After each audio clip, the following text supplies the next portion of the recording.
Hello welcome back my dear students. आज की इस वीडियो में हम देखेंगे क्लास 10th है साइंस यानी कि विज्ञान के इंपोर्टेंट वीवीआई सब्जेक्टिव प्रश्न जो आपके मैट्रिक एग्जाम 2024 में इस सभी प्रश्नों को 100% पूछे जाने की संभावना है, क्योंकि आप क्वेश्चन बैंक उठाकर देख सकते हैं कि इस प्रश्नों को कितना ज्यादा बार पूछा गया है। और आज की इस वीडियो में इस सभी प्रश्नों का आंसर हम सिंपल भाषा में देखेंगे, जिसकी वजह से आपको इस सभी का आंसर याद करने में कोई भी कठिनाई नहीं होगी। ठीक है, तो आइए हम इस वीडियो के सभी प्रश्नों को एक एक करके देख लेते हैं। इस सभी प्रश्नों को देखने से पहले अगर आपको यह वीडियो पसंद आएगा तो वीडियो को जरूर लाइक कीजिएगा और चैनल पर नए हो तो चैनल को भी सब्सक्राइब कीजिएगा जरूर। ठीक है, तो आइए हम इस सभी प्रश्नों को एक एक करके देख लेते हैं। इसमें हमारा पहला प्रश्न है कि मैक्सवेल के दक्षिण हस्ते नियम को लिखें। हमें क्या करना है, मैक्सवेल के दक्षिण हस्ते नियम को लिखना है। तो इसके आंसर में क्या लिखेंगे, तो आइए पहले आंसर देखते हैं, उसके बाद हम आपको समझाएंगे। इसके आंसर में लिखेंगे कि मैक्सवेल के दक्षिण हस्ते नियम के अनुसार यदि किसी धारावाही तार को दाएं हाथ के मुट्ठी में इस प्रकार पकड़ा जाए कि अंगूठा धारे की ओर संकेत करता है और हाथ की अन्य अंगुलियां चुंबकीय क्षेत्र की दिशा व्यक्त करता है। हमें क्या करना है, धारावाही तार क्या होता है, जिसमें इलेक्ट्रिक करंट यानी कि विद्युत धारा बह रही हो उसे बोलते हैं धारावाही तार। यानी कि धारावाही तार को हमें क्या करना है, दाएं हाथ की मुट्ठी में पकड़ना है। और पकड़ना किस प्रकार है, हमें दाएं हाथ की मुट्ठी में इस प्रकार पकड़ना है कि जो अंगूठा हो वह धारे की दिशा को संकेत करता हो और जो अन्य अंगुलियां यानी कि जो अंगूठे को छोड़कर जो बाकी अंगुलियां बच रही है वह किस चीज को संकेत करता हो, चुंबकीय क्षेत्र को संकेत करता हो। ठीक है, तो कैसे समझेंगे, मान लेते हैं कि यह हमारा धारावाही तार हो गया, यह पेन हमारा धारावाही तार हो गया, इसमें विद्युत धारा बह रहा है। ठीक है, और इसको हमें दाएं हाथ की मुट्ठी में पकड़ना है। तो हम लोग इसको मुट्ठी में पकड़ लिए हैं, तो जो अंगूठा है यह अंगूठा हमारा किस चीज को दर्शा रहा है, यह विद्युत धारा की दिशा को दर्शा रहा है। यानी कि जो विद्युत धारा है वह अंगूठे की दिशा की ओर बह रहा है। ठीक है, और जो अन्य अंगुलियां यानी कि जो इसमें ये सब अंगुलियां जो बच रही है वह किस चीज को व्यक्त करेगा, ये सभी अंगुलियां व्यक्त करेगा चुंबकीय क्षेत्र की दिशा को व्यक्त करेगा। ठीक है, तो आई होप आप लोग इस प्रश्नों के आंसर को समझ गए होंगे। तो उसके बाद हम लोग क्या करेंगे, इसी का एक फिगर भी बना सकते हैं। जैसे कि यहाँ पर इसका एक फिगर बना देंगे। यहाँ पर हम देख रहे हैं कि यह जो हमारा खड़ा है यह धारावाही तार हो गया और इसको हमें दाहिने हाथ की मुट्ठी से पकड़े हुए हैं। जो इसमें हमारा क्यों बता रहा है, यह बता रहा है कि विद्युत धारा की दिशा को बता रहा है। यानी कि विद्युत धारा इस दिशा में बह रहा है, ऊपर है तो ऊपर की दिशा में बह रहा है। और जो इसमें जो अन्य अंगुलियां यानी कि इस अंगूठे को छोड़कर अन्य अंगुलियां यानी ये सब जो अंगुलियां हैं वह किस चीज को व्यक्त कर रहा है, वह व्यक्त कर रहा है चुंबकीय क्षेत्र को। यानी कि इस तार को हम लोग इस तरह से पकड़े हुए हैं तो ये हमारा अंगूठा हो गया, वह विद्युत धारा को संकेत करेगा।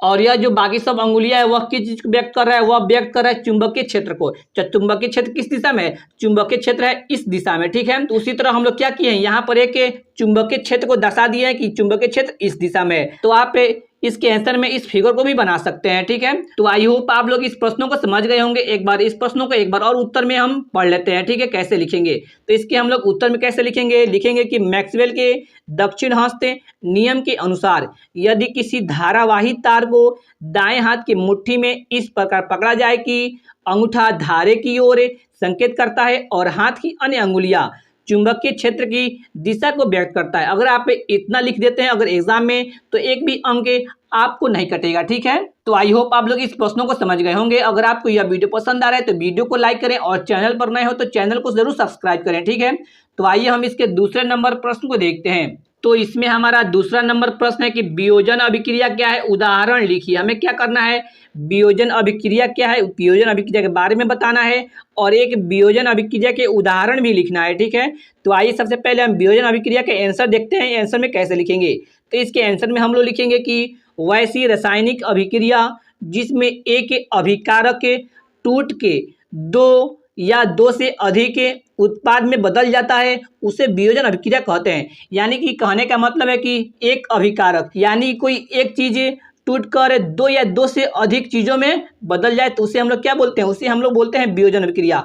मान लेते हैं कोई एक आप चीज लिए हुए हैं और यह जो चीज है यह कितने चीजों में बट जा रहा है, दो या दो से अधिक, दो चीज में बटेगा या दो से अधिक चीजों में बटेगा तो वही होता है हमारा वियोजन अभिक्रिया। यानी एक जो चीज रहेगा वह दो या दो से अधिक चीजों में बढ़ जाता है, वही होता है वियोजन अभिक्रिया। ठीक है, तो इसके आंसर में हम लोग क्या लिख देंगे, एक बार और देख लेते हैं। वैसी रासायनिक अभिक्रिया जिसमें एक अभिकारक टूटकर दो या दो से अधिक के उत्पाद में बदल जाता है उसे वियोजन अभिक्रिया कहते हैं। यानी कि यह हमारा अभिकारक होता है और यह जो बनता है वह होता है उत्पाद। यानी कि एक अभिकारक टूटकर दो या दो से अधिक उत्पाद का निर्माण करता है, तो वही होता है हमारा वियोजन अभिक्रिया। तो इसके उदाहरण में हम लोग क्या लिखेंगे, तो इसके उदाहरण में हमें इसको लिख देंगे, जैसे कि यहाँ पर लिखा हुआ है H2O, यहाँ पर है Ha2O, यानी कि H2O मिलकर बना हुआ है हाइड्रोजन और ऑक्सीजन से। तो इसको कैसे कर देंगे, इसको लिख देंगे H2 प्लस में O2, यानी कि हाइड्रोजन प्लस ऑक्सीजन।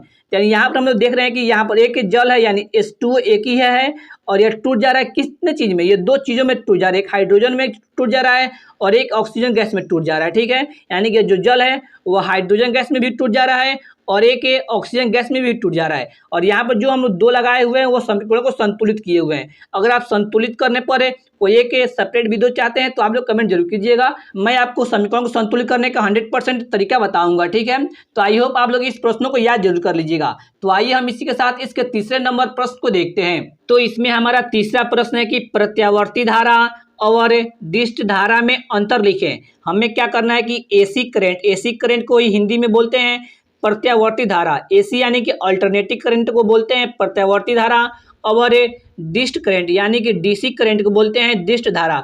डीसी का मतलब होता है डायरेक्ट करंट।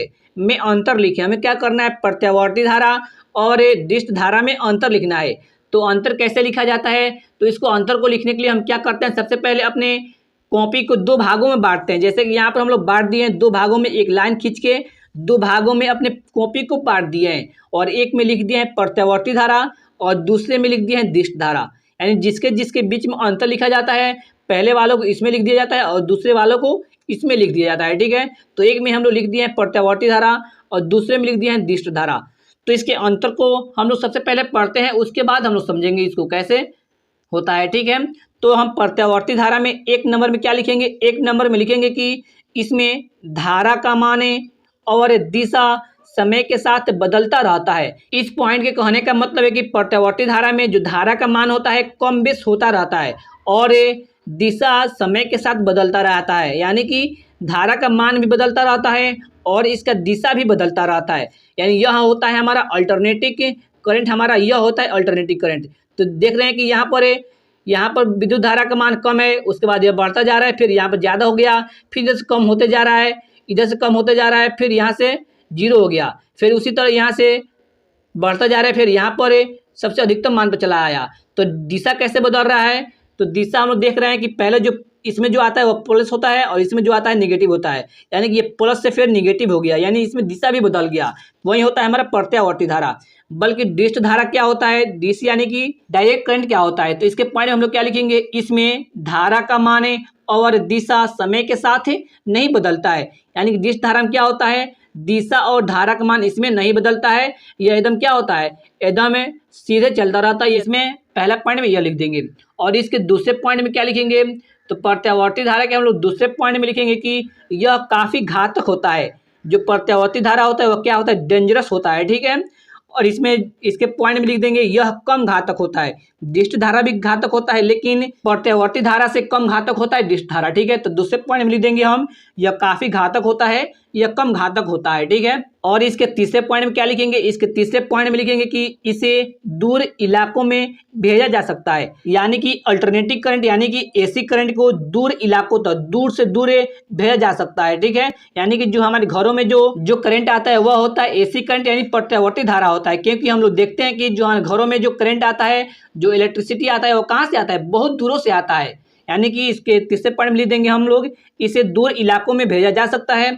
उसी तरह इसके तीसरे पॉइंट में क्या लिखेंगे, इसे दूर इलाकों में नहीं भेजा जा सकता है। ठीक है, डीसी करंट को दूर नहीं भेजा जाता है। डीसी करंट कैसे प्राप्त होता है, डीसी करंट का एग्जांपल हम लोग बता सकते हैं कि जो बैटरी वैटरी से करंट प्राप्त होता है वो हमारा डीसी प्राप्त होता है। ठीक है, तो इसके चौथे पॉइंट में क्या लिखेंगे, इसके चौथे पॉइंट में लिखेंगे कि यह चालक के ऊपरी सतह पर प्रवाहित होता है। चालक यानी कि जो तार हम लोग लगाए हुए होते हैं उसके ऊपरी सतह पर, यानी कि मान लेते हैं यह तार हो गया और जो एसी करंट है इसके ऊपरी सतह पर सिर्फ चलेगा। ठीक है, जो एसी करंट कहाँ चलता है, इसके ऊपरी सतह पर चलता है, ये ऊपर यहाँ पर चलेगा, ऊपर है। ठीक है, और इसके चौथे पॉइंट में डीसी में क्या लिखेंगे, चौथे पॉइंट में यह चालक के भीतरी सतह में प्रवाहित होता है। यानी कि ये जो हमारा चालक तार हो गया और इसके अंदरी सतह से, अंदर से प्रवाहित होता है, बहता है। ठीक है, तो इसके चौथे पॉइंट में लिख देंगे। तो आई होप आप लोग इस प्रश्न को समझ गए होंगे। फिर एक बार प्रत्यावर्ती धारा और डिश धारा में आंसर को समझ लेते हैं। पहला में लिखेंगे हम लोग, इसमें धारा का मान और दिशा समय के साथ बदलता रहता है। और इसके पहले में लिखेंगे, डिश धारा के पहले में लिखेंगे, इसमें धारा का मान और दिशा समय के साथ नहीं बदलता रहता है। एसी में दूसरा में क्या लिखेंगे, प्रत्यावर्ती में दूसरा लिखेंगे, यह काफ़ी घातक होता है। और इसके दूसरा में लिखेंगे क्या, यह कम घातक होता है। और इसके तीसरा में लिखेंगे, इसे दूर इलाकों में भेजा जा सकता है। और इसके तीसरे में हम लोग क्या लिखेंगे कि इसे दूर इलाकों में नहीं भेजा जा सकता है। ठीक है, और इसके चौथे में लिखेंगे कि यह चालक के ऊपरी सतह पर प्रवाहित होता है। और इसके चौथे में लिखेंगे कि यह चालक के भीतरी सतह में प्रवाहित होता है।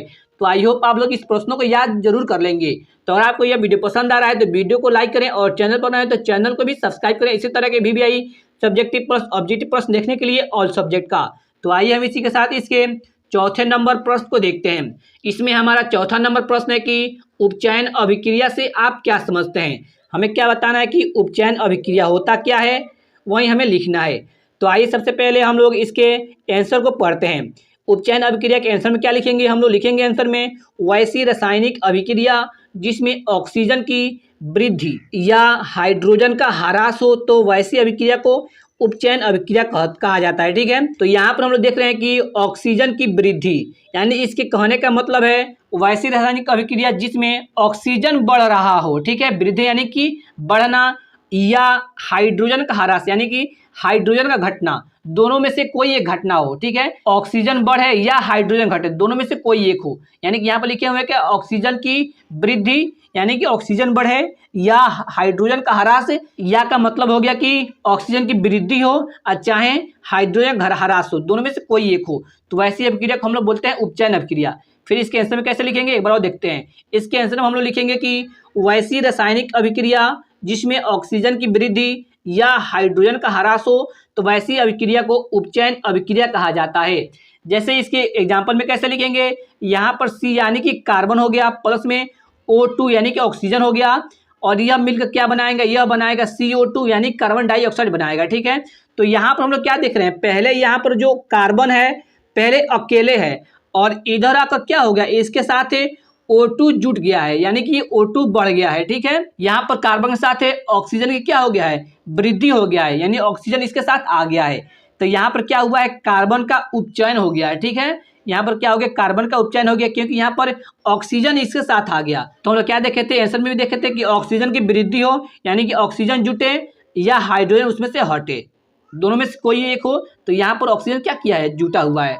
ठीक है, तो आई होप आप लोग इस प्रश्नों को याद जरूर कर लीजिएगा। तो आइए हम इसी के साथ इसके पांचवें नंबर प्रश्न को देखते हैं। तो इसमें हमारा पांचवा प्रश्न है कि उत्सर्जन की परिभाषा लिखिए, उत्सर्जन के दो प्रमुख अंगों के नाम लिखिए। हमें क्या बताना है, पहले उत्सर्जन की परिभाषा लिखना है कि उत्सर्जन होता क्या है और उत्सर्जन कहाँ कहाँ से होता है, दो अंगों का नाम लिखना है जहाँ से उत्सर्जन होता है। ठीक है, तो इसके आंसर में क्या लिखेंगे, पहले इसको पढ़ते हैं। तो उत्सर्जन की परिभाषा के लिए आंसर में क्या लिखेंगे, इसके आंसर में हम लोग लिखेंगे कि शरीर के उपापचयी क्रियाओं, क्या लिखेंगे, शरीर के उपापचयी क्रियाओं के फलस्वरूप में उत्पन्न हानिकारक नाइट्रोजन युक्त अपशिष्ट पदार्थों को शरीर से बाहर निकालने की क्रिया को उत्सर्जन कहते हैं। यानी कि वह सभी पदार्थ जो हानिकारक हो हमारे शरीर के अंदर, वह सभी पदार्थ जो हमारे शरीर के अंदर क्या हो, हानिकारक हो, तो उस सभी पदार्थों को शरीर से बाहर निकालने की क्रिया क्या कहते हैं, हम लोग उत्सर्जन कहते हैं। ठीक है, और साथ में हमें यह भी बताना है कि दो उत्सर्जन अंगों का नाम बताना है। तो दो उत्सर्जन अंगों का नाम क्या लिख देंगे, पहले में लिख देंगे ब्रिक, ब्रिक यानी कि किडनी, और दूसरा हो गया फेफड़ा यानी कि लंग्स। ब्रिक क्या होता है, ब्रिक को बोलते हैं, किडनी को बोलते हैं ब्रिक। ब्रिक क्या करता है, वो हमारे शरीर के हानिकारक पदार्थों को बाहर निकालता है, और फेफड़ा क्या करता है, फेफड़ा क्या करता है, यह भी हमारे शरीर से हानिकारक पदार्थों को बाहर निकालता है। अगर बोलेगा पदार्थ का नाम लिखने के लिए कौन सा पदार्थ है हानिकारक है जो हमारे शरीर से बाहर निकलता है उपापचयी क्रियाओं के फलस्वरूप पे, तो आप लोग एग्जाम्पल में लिख सकते हैं मल, मूत्र, ये सब आप लोग लिख सकते हैं। ठीक है, तो आई होप आप लोग इस प्रश्नों को याद जरूर कर लीजिएगा। तो अगर आपको यह वीडियो पसंद आए तो वीडियो को करें लाइक, और चैनल पर नए हैं तो चैनल को भी करें सब्सक्राइब। इसी तरह से most VVI subjective plus objective प्रश्न देखने के लिए ऑल सब्जेक्ट का। तो फिर हम एक और नए वीडियो मिलते हैं। तो thanks for watching this video.